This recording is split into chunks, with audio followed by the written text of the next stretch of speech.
Chipped in and volleyed in, and it's there by David Platt.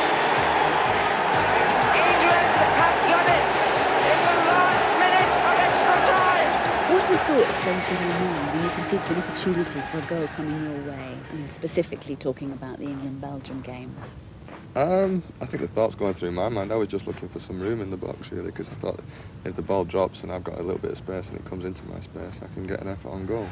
I wasn't aware that Paul Gascoigne was going to clip the ball in that direction. But when he did, the most important thing really is to try and get a shot on target. As it is, it's dropped over my shoulder and I've hit it on the volley. I mean, those kind of shots can go over the bar, you can miss them altogether, but fortunately enough for myself and for England, it's gone in the back of the net.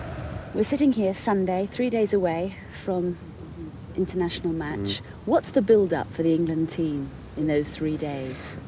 Well, obviously, I think, you come away, you've got to relax. That's what the manager wants you to do. He wants you to relax, and the only thing that he wants on your mind really is the game on Wednesday. For the Poland game, we've been 6 days. That's what we'll prepare for the game with.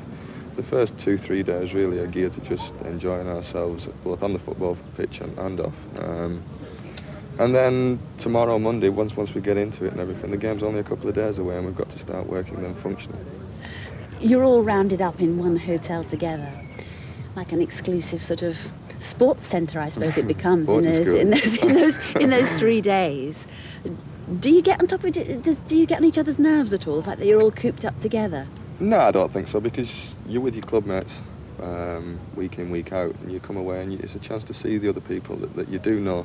We had 6 weeks of each other out in Italy, and you become like one big family, really. You protect each other, and I think it's just nice to come here, swap stories, and obviously people like Paul Gascoigne and everything, life and soul of the party and everything.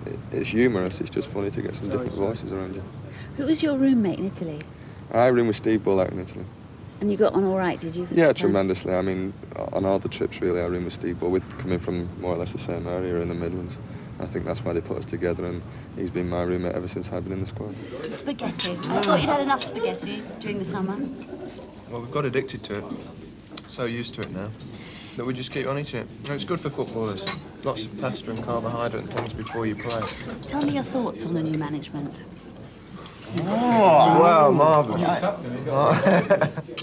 No, I mean, it's great. We've had a new sort of atmosphere. It's more jovial, very relaxed. And that's been the main difference from the last regime, which has certainly gone down well with the overall, it's difficult to keep players occupied and not bored over 4 or 5 days in a hotel, but the manager's gone out of his way to do that. We went to see a show in the West End, see Buddy, which was great, and afterwards we had a meal and a sing-song, one of these new karaoke machines, which was great fun. Oh, no, I wish you could have seen that. That would have been interesting. When do you find out, today's Sunday, when do you find out whether you'll be playing or not on Wednesday? About Tuesday lunchtime. I think, to be fair, the manager probably knows now, but he doesn't officially tell us until Tuesday. What's the feeling like until then? A bit nerve-wracking, to be honest. I mean, it is a bit sort of either way, really, at the moment. There is a chance I will be playing, but there is a good chance that I won't. So at the moment, you're just hopeful, and hopefully if we can do a bit more in training tomorrow to try and impress him. How's the system worked out? How many of you are there staying all together in the hotel, players, that is? At the moment, there's 22, and then there'll be 16 sort of involved in the game. Obviously, 11 that are playing and the 5 subs. And then the other 6, obviously, it's a bit frustrating for them, but I think at the moment you try and get into the 22 and then obviously take it from there. Do they read it out like a register, or do you have to go and look at a board? No, he reads it out. He reads out names and numbers, and he tells you where you're playing and whatever. It's reputed that you and Gaz are best mates. What's it like being abroad with that man for so many weeks? It's frightening, really. I mean, the fella is so good fun, you know. I mean, if you know him, he is absolutely magnificent fun. That's good for us because that helps us relax. But just sometimes when you're away for sort of 6 weeks with Gaza, it can be a bit sort of exhausting. But you know, you wouldn't swap him for anybody. I mean, he is magnificent. There's no doubt. It's not terribly exciting playing in the World Cup, except when you're actually playing, because between games you're probably locked away for 5 days in a hotel, and basically it's all geared to being successful. So it's not that exciting, and it's only when you get home that you realise that the whole country was in raptures about it. What things go to make up the role of being a successful captain? Well, I think that the captain's job, particularly international level, is not just on the field. I think that on the field we all try and be leaders. But off the field more, I'm more of a link between the players and the management. If the players have got any problems, they'll come and see me, and I'll go to the manager and talk about it, or vice versa. The manager will perhaps call me and can you have a word with the lads about this. Plus a link between the players, management and the media as well. So they're important things. Actually on the field, apart from tossing up and obviously the responsibility if something's going wrong to go and do something about it, I don't think it makes too much difference to the way I was before, because if ever I saw something wrong or on the field before or felt I had to say something, I would have done it anyway. Oh, I'm not really expecting to be in the team on Tuesday. I'm not even really expecting to be on the bench. The fact that I'm here in the 22 is good enough for me. Do you feel free and relaxed enough to go up to Gary and Peter and ask them for advice? Yeah. You know, like I went up to him when we first got here. You know, just saying how pleased I was to be playing alongside him. Just asked him a little advice on a certain run, which he gave me, and it's been going all right since then, you know. What do you think of your new manager?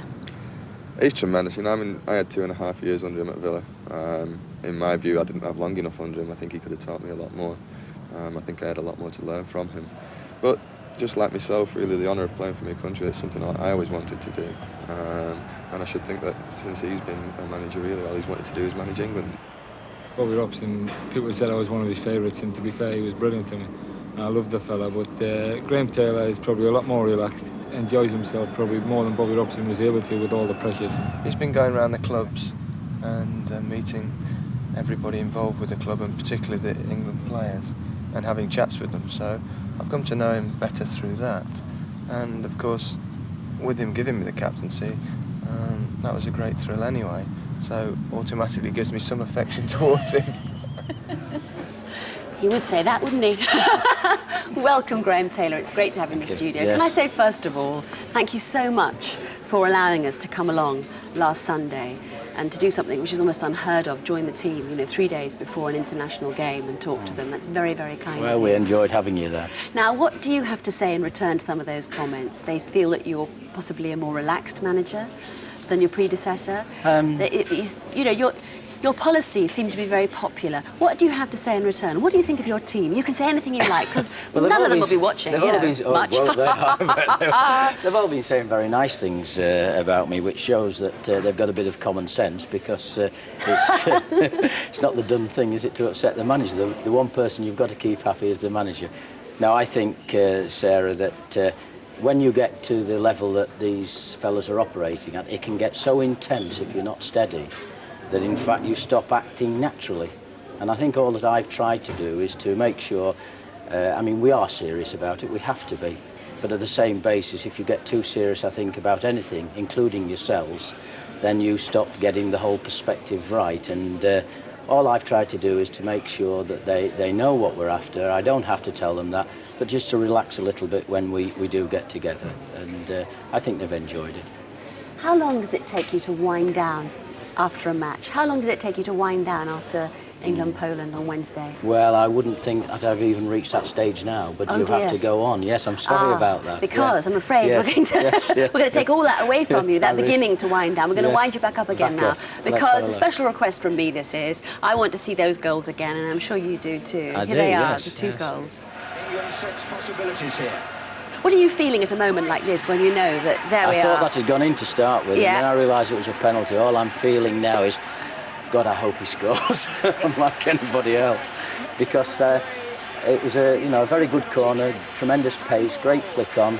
Gary's done his job. We know exactly what we're doing on those corners, but we've got a very good penalty taker here, a fellow that keeps his nerve. And, you know, to put it up into the roof of the net might look easy, but you have to be a strong nerve to be able to take the ball off the ground and put it up into the roof of the net. And of course now we're coming into the very last minute of the game, and Peter Beardsley has done tremendously well there, because the goalkeeper during the day has been coming out for a lot of crosses. Peter's read that and he's driven the ball into the near post. It's a very, very good goal and a very, very pleasing one for us. Well, I was thrilled for Gary, but in a way even more pleased for Peter, particularly having met him last Yeah. week, and him, as you heard saying there, he didn't even know whether he'd be playing, he didn't even know whether he thought he may be on the bench, but wasn't quite sure. Well, these are the kind of things that we have to put up. But I'm very pleased for Peter Beardsley as well, because he's a very good lad. He doesn't complain too much when he's out of the side. I think neither at club level or in the national side, but I know he very much wants to be in it. He's a very, very good player. Well, you made us feel very much at home last Sunday. I hope we're going to make you feel at home this morning. I'm sure you are. Graham is our press conference guest, and later on this morning he'll be taking your calls on 081 811